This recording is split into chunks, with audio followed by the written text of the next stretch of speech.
Peter Mose here in Toronto, Ontario, and I'm talking to my friend Jim Lyke, who's in his home in Rhinebeck, New York, in the Hudson River Valley, a couple hours north of New York City.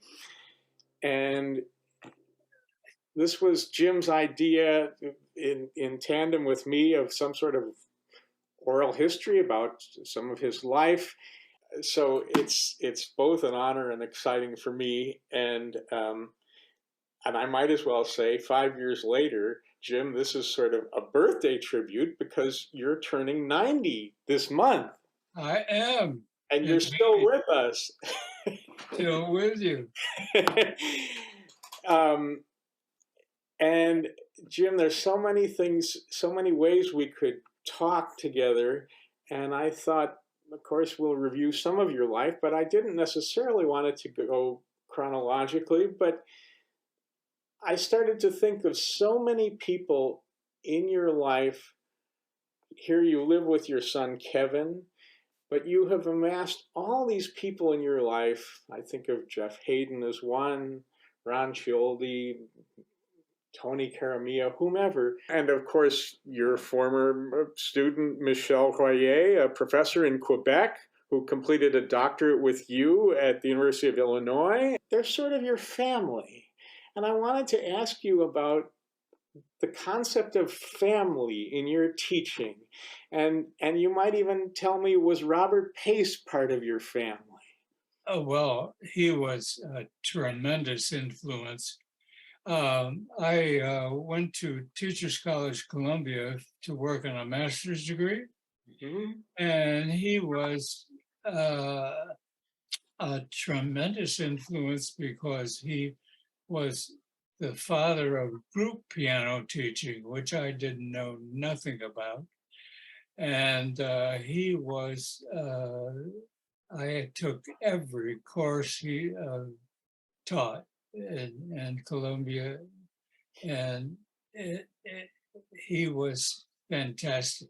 Jim, when you arrived at Columbia Teachers College, did you already know about this man at all? I did not. Okay. Did not. I actually went to Columbia Teachers College thinking I was going to be a choral director until I met up with him, and he was a tremendous influence. Just changed my life, really. And I never knew him. I saw him once or twice, but I didn't know him. But my sense of him is that he was kind of a humble, non-theatrical fellow. Is that right? He was sort of like you in spirit. Is that right? Yeah, well, he was, I never thought about that. And he wasn't a showman, was he? No. He was just an excellent teacher. Right. And he was constantly experimenting, or he knew what this group idea was? No, he had already experimented. Okay. And I remember that he brought some of his students, young kids, into Teachers College to do a demonstration, and he wowed us all. I mean, the students were, they did board work, they did work at the piano, and they were just tremendous kids. I mean, I never saw anything like it in my life. Wow. And it changed my life, actually. Right. And you were there for 2 years. Well, almost. I was there a summer session the whole year long, and then another summer session. And I actually was his assistant in the second summer session, which was interesting. And you came there from Alaska, is that correct? Yeah, I had 4 years in Alaska?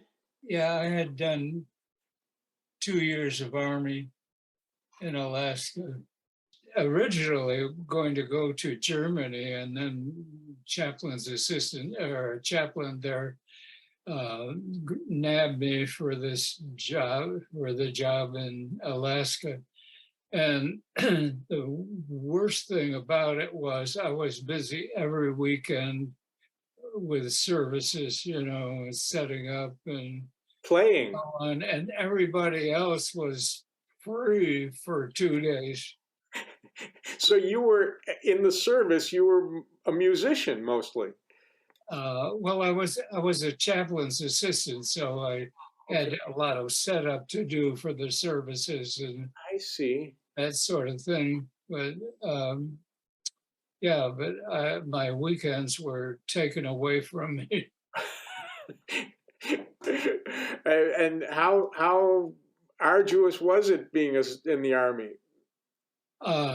It was really tough because I was shipped to Alaska, and we had maneuvers where we would go out, wore Korean boots, which were, I see. you know, Right.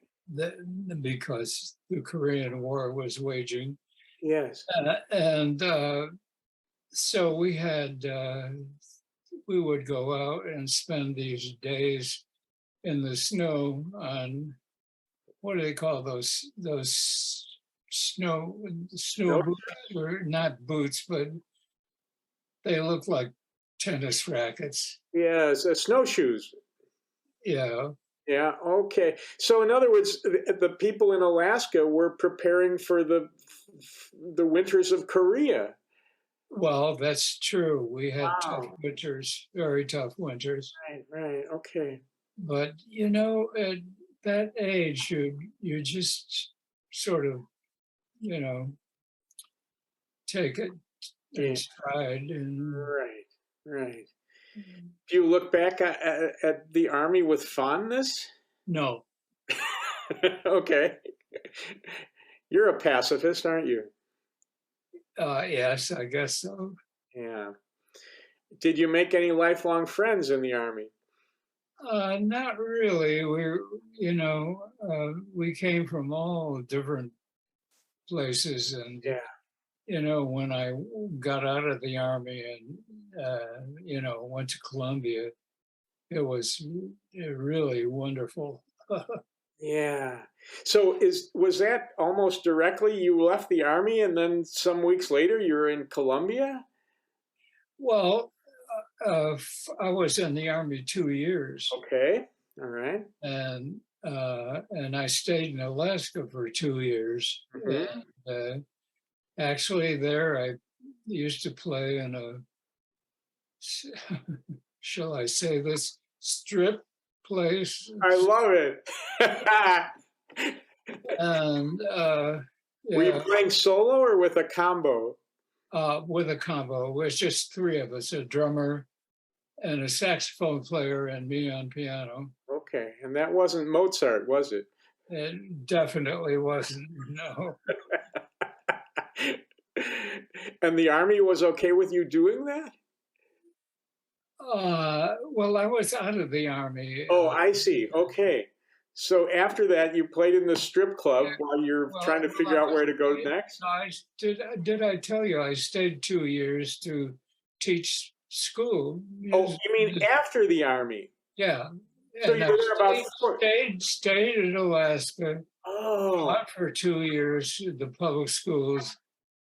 And I had I see. charge of the music from kindergarten through 8th grade. And on the weekends, you're playing in a strip club? Well, and other joints too. Couldn't that get you fired from the public schools? No, well, I was not really. Not in I was Alaska. Summer. It Good. was in the summertime I that I see. was Okay. doing that a lot. So you were in Alaska for about 4 years, two in the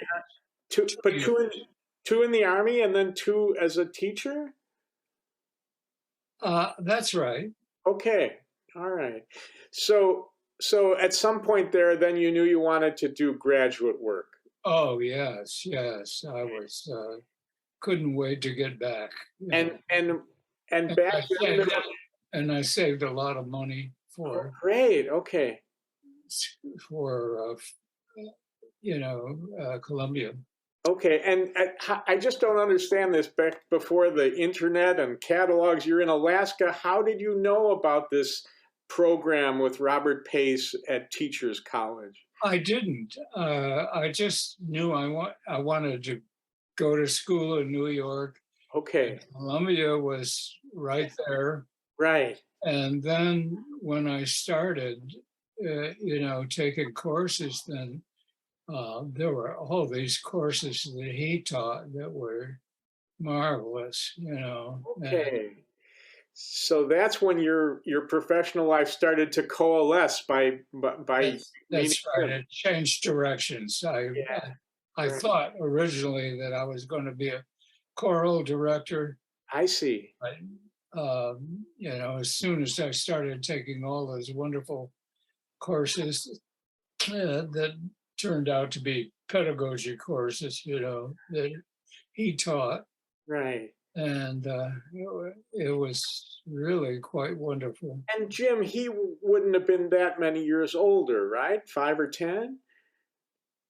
Sorry? But Robert Pace wasn't a different generation than you, right? He was only 5 or 10 years older, maybe? Oh, that's right. Yeah. Yeah, So he he was was. a young fellow.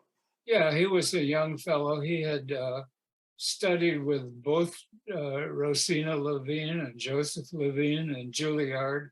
He got his undergraduate and Okay. master's degree at Juilliard. And Okay. he came to Columbia and got a doctorate there, and Uh-huh. then was joined the faculty. Okay. And then he moved into a sort of more progressive way of looking at piano than the Oh, Juilliard model. yes. Oh, I never would. Right. Group teaching was the big thing. Right. And I was introduced to that. And I thought, how wonderful, this is really good. So, like kids would have lessons in groups of two and then Hmm? have a session later in the week where we did all kinds of music theory work. And I had two pianos in the basement of my house and we had blackboard with, and just it was all set for group teaching, and the parents seemed to love it. Kids did too. And that was almost not happening anywhere in the world before then, right? This was really pioneering. I really don't know. I can't answer that question. I really don't know, But but that's my guess. I doubt it. Yeah, yeah, In Europe, it was, strictly private lessons. right, right. Huh. And you must have been a little sad to leave there, even though he helped you get a job in Illinois.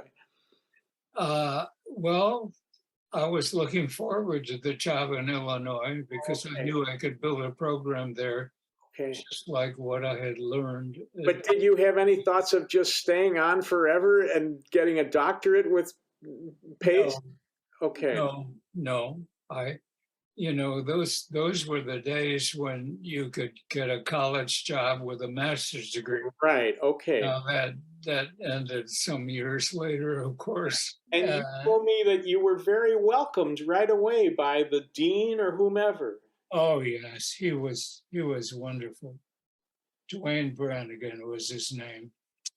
He was a tremendous guy. The whole idea of piano pedagogy was pretty new at the time. Yeah, And so while I was there, I designed a master's degree in piano pedagogy. And we were among the first schools to do that, and developed a wonderful reputation for, working in that area. Yeah. And so it attracted a lot of students, and so they were, a lot of them did an MM in piano and then another MM, Master of Music, in my area, piano pedagogy. When you arrived in Urbana, it was clear in your mind that was what you wanted to bring to the Oh, institution. absolutely. I could see right away what needed to be done. Okay.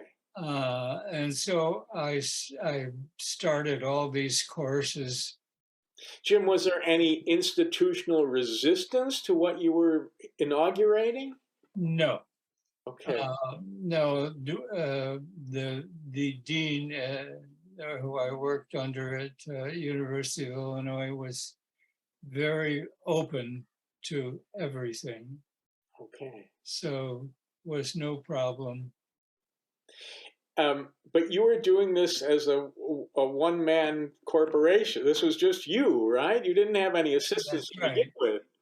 Yeah, that's true. I didn't have, no, I had no resistance from anybody else. It's just, and so I went about, you know, designing all these courses um, that I had at Columbia. And but you were at the University of Illinois for a bunch of years before inaugurating that, were you not? Oh, yes, I was And there were you, 33 years. were you the only person teaching piano pedagogy before you launched that program? That's true. I never knew about it. And a lot of other schools sort of copied what I was doing. I see. So the MM in piano pedagogy became a reality. Did any other institution try to poach you away? Yes. Can we hear a little gossip? Yeah. Ohio State was one. I see. But I decided to stay, and it was the best thing Okay, to do. okay. You had a great time there at the University of Illinois, I did you not? did. I loved it. That's wonderful. In the summertime, they had uh, camps, summer camps, and I had three different camps, young kids, older kids, and especially kids who were very gifted in piano. So this was a piano camp for high school kids. Yeah, that's right. And some of them came year after year. Kevin did 5 different camps there. Wow. And so he had all these different teachers and different approaches and so Oh, on. It wonderful. was it was really wonderful. And did you launch that or it was already going? Well, I was teaching in it. Okay. I was I taught all the time in the 3 different summers, 3 different, what do I want to say? Sessions, maybe? Yeah, that's right. Okay. And what was that, the name of that? University of Illinois Summer? Illinois Summer Youth Music. I see. Okay. Yeah, And but they had besides piano, they had band and orchestra and teaching of various instruments. right, right. So you also became involved with the Illinois State Music Teacher Association. I did. I was president for two different terms. Was And that tedious or was that good? yeah, well, it was you had some real prima donnas in that group, Okay. but no, it was fine. I was able to manage it. Okay. And Jim, these people that became famous, Reed Alexander, was that in? Oh, well, he was actually part of the faculty. I had 3 really great people: Uh-huh. Tony Carmian, Reed Alexander, and well, I said myself, I guess I belong in that group. But we had, uh, they taught, Tony, of course, taught jazz piano, and Reed taught, uh, you know, piano and other courses. So these people didn't first study pedagogy and stay on. No, no, They no. They just okay. learned. All right. And your program must have been one of the largest in the United States, having that many It faculty. it became that way because we had lots of teachers come and observe and see what this was all about because they wanted to start programs in their schools. So the MM and piano pedagogy became really a big thing. Right. But we had wonderful teachers that came in and out. Uh, Okay. I taught a course in the summer, and we had people like Ruth Slenczynska, uh, who you know, of course, Mm-hmm. uh, who came and she was a knockout. Mm-hmm. It was really wonderful. She always gave a concert when she came in the Chronister Center for the uh, Performing Arts. Mm-hmm. Yes. So she came, and what did she do? And to what program was she being? Well, she just did her own thing. Well, I mean, she did workshops all over the Right. country, so she knew exactly what she wanted to do, and she had this hour between 4 and 5, where the teachers of the young kids, a lot of them came and you know, uh, to take that course. Um, and then the academic courses you were offering in pedagogy were for the undergraduates or graduate students. Uh, they were for the graduate students. I see. They Okay. were working on a master's degree, and Okay. All right. so it was an MM in piano pedagogy. Okay. And Gail Berenson, was she another person part of this world? Gail, I hired her straight out of Was it Northwestern? yeah, Northwestern. You're good. I know there's a lot of stuff cluttering my brain. Yeah, she was 23 years old, Okay. and she was a wonderful teacher. Hmm. And I had her for about 6 years. She was a knockout there, just established a lot of things that she learned at Illinois. Right. And she was a wonderful pianist, by the way. Uh-huh. Just, she had her eye on concertizing and a lot, which she did. And Jim, you performed all these years in I some did. other. Tell us about that. Well, Tony and I teamed up, and I gave concerts as a solo person, but I was always uncomfortable with that. But I was very comfortable if I could do it with someone else. And Tony was there, and uh, we formed a, a great alliance.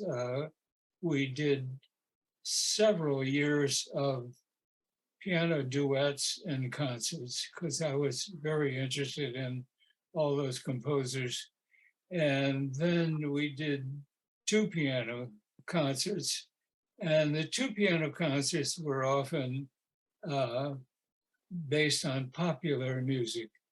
Uh, that is works of George Gershwin, Jerome Kern, so on. And you had an affinity for that music from I did. long as I always. loved it. I loved it ever since I was a kid. Hmm. Uh, my dad used to take us and my two sisters drove 10 miles from Newark Valley, where we live, to Owego practically every Sunday. And it was the years of those wonderful MGM musicals with, Fred Astaire, Gene Kelly, and, and it was wonderful. I thank him for that. Terrific. And before Tony, weren't there a couple of gentlemen you worked with and performed with? I forget their names. One fellow who was blind. Oh, Don Heitler. Yeah. Don. Don Heitler was amazing. Okay. He was a blind person, and we became acquainted, and he used to help me out in summer session, those piano camps. And then we formed a trio, a wonderful person by the name of Tom Berkner, singer, who was also head of jazz piano studies at the University of Illinois. And he and Don and I formed what we call the American Music Trio. And so we did 2 concerts a year, and it was all the music of, Jerome Kern, George Gershwin, and all those wonderful composers. And did you play a piano duet, two people at one piano? No, we had 2 pianos. Don was at one piano, I was at another piano. And then, of course, Tom was our singer. And who did all the arranging? Uh, well, that was interesting. We worked for a year. In my house, I had them out once a week. I had lunch for them, and then we would go down in my studio, where I had 2 pianos, and we went through tons of music that would be suitable, in concerts, and those were wonderful times. Um, Don was an amazing person. Being blind, he would just listen to Tom and I and then he picked it all up by ear. Amazing, just amazing.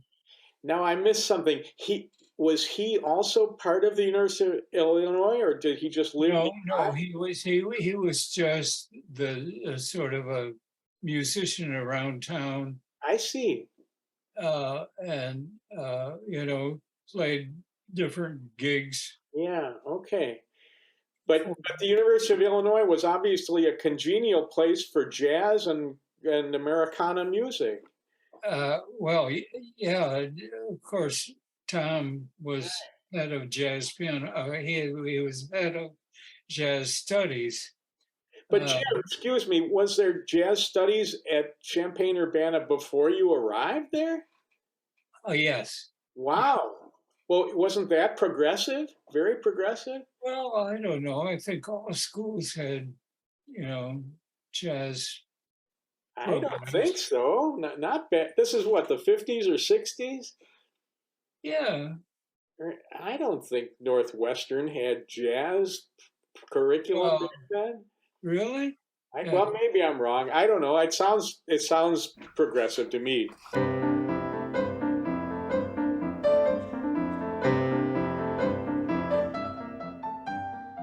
You had a great time there. I loved it. How do we get you to Atlanta? Well, I went after 33 years, right, teaching at Illinois. I had a former student who taught at Georgia State University, Anna Hahn, and she left to get married. Mm-hmm. And so it was the basis she thought she would come back after a year, and she did not come back. And I liked Atlanta so much, and I formed this wonderful partnership with Jeff Hayden, who taught piano there. And we did concerts together, and we actually were another American music trio. Beautiful. American Music Trio #2. We toured all over the southern states, you know. And before you arrived in Atlanta, that place wasn't on your radar at all either, correct? No, no. Okay. And you didn't know Jeff from the University of Illinois either. I did not know So him. this became a whole new chapter of your life. Yeah, Jeff was tremendous. He is a wonderful pianist, Right, classical pianist, and a wonderful jazz pianist. right, right. So I was lucky, and I began to form the same sorts of programs that I had at Illinois, at Georgia State. And for instance, we had a summer music camp. I see. Okay. And so, uh, yeah, it was great. And I liked Atlanta very much. It was really quite different than Champaign-Urbana. Yeah, yeah. And then what came your second retirement, and that's when you moved to Manhattan, is that correct? I did, yes. And it was wonderful. I always loved New York City ever since I was a kid. And I had an aunt that lived there, and I used to visit a lot when I was young. And she took me to all these Broadway shows, musicals, wonderful.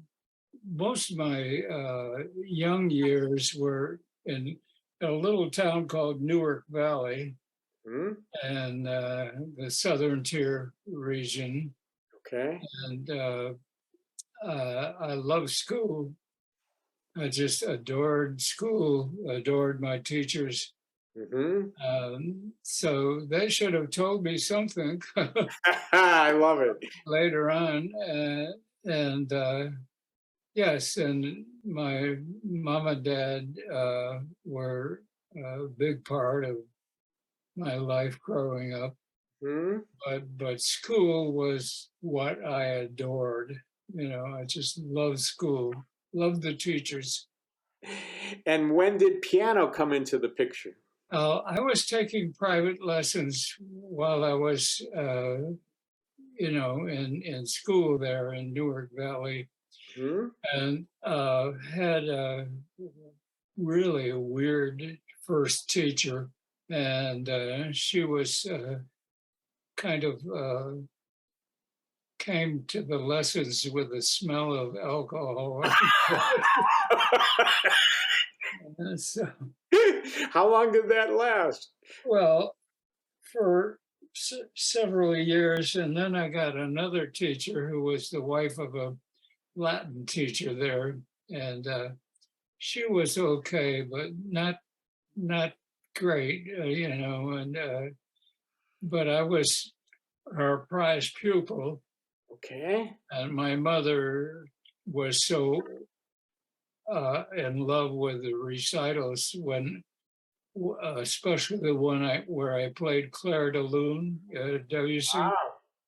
and then you know we moved to Elmira, and I had a wonderful teacher there, Okay. Mildred Shoemaker. She was really, really tops. And were you now in high school? Yeah, I was in high school there. Actually, I had her up until the time I went to Fredonia. I see. Jim, were you playing piano in the schools at all or accompanying choirs or anything? Oh, yes, I was in everything. In Newark Valley, I was the pianist for the orchestra, Did you play any other instruments besides piano? drums. Okay, I was a drummer. great. I was a drummer in the orchestra and band, Okay, and not the choir, of course, but I was in the choir. okay. So you were sort of the pianist of your school in Yes, grade school and high school, yes, and you did as much as you could. I did. And was it sort of obvious that when you would go off to college, music would be first Oh, and yeah. foremost? Oh, yes, I majored in music. Yeah. But your parents were okay with that? We're doing, oh, yeah, they Okay. were fine. And what were those years like at Fredonia? Absolutely wonderful. I loved it. Loved being there. I loved getting away from home, Hmm. for one thing. And Yeah. then again, I loved all the teachers I had there. Hmm. And And that was a formidable music school back then, as it as presumed was. to be. Yeah. It was. Did And you have a secret dream of someday living in New York I City? did. Yeah, Okay. I did. Yes. Because you lived your life in reverse. Most people deal with New York City as young people, and then they flee when they're later in life. You did the exact opposite. You That's, showed up there at about 70 years of age.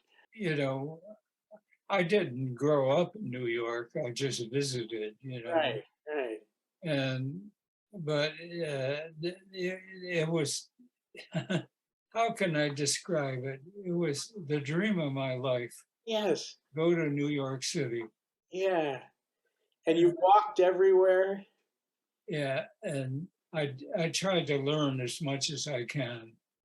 I went to all the museums and art centers, and it was a tremendous opportunity for me, and I loved every bit of it.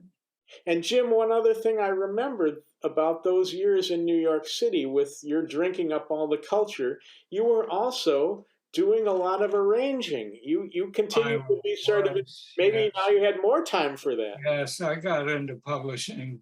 I started